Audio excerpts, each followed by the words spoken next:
Teacher ഇന്നലെ എന്ത് പണിയാണ് കാണിച്ചത്? എന്ത് പറ്റി? എന്തിനാ ബസ്സിൽ പോയത്?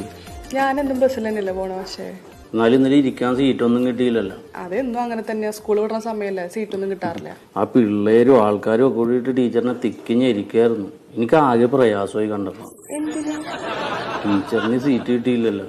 ഓ, ഇന്നലെ വീട്ടിൽ ചെന്നിട്ട് ഒരു സമാധാനം ഉണ്ടായിട്ടില്ല എനിക്ക്. സാറില്ല മാഷെ.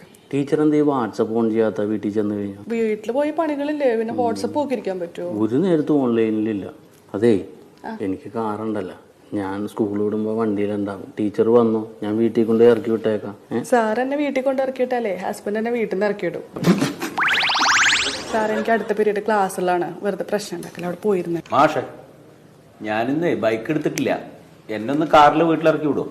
ഞാൻ ആ വഴിയല്ലല്ലോ മാഷെ. ടീച്ചറുടെ വീട്ടിലേക്ക് പോണ വഴിക്ക് എന്റെ വീട്. അതെ, ആ റൂട്ട് മൊത്തം അലമ്പായി കിടക്കുകയാണ്. ഒന്ന് ക്ലിയർ ആയേക്കട്ടെ. സോളമേട്ടനക്കരെ എത്തി. അപ്പൊ നീ പോവാൻ തീരുമാനിച്ചോ? അച്ഛനും കൊച്ചച്ഛനും ഒക്കെ അവിടെ നിക്കണേ. അതൊക്കെ ഞാൻ നോക്കിക്കോളാം. നീ എന്തായാലും നന്നായി പഠിക്കണേ.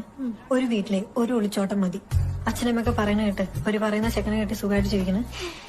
നീ വേണമെങ്കിൽ എന്റെ സ്വത്തൊക്കെ എടുത്തോ. ഓ, അല്ലേ ചേച്ചിമാരെണ്ണം മൊത്തം അനിയത്തി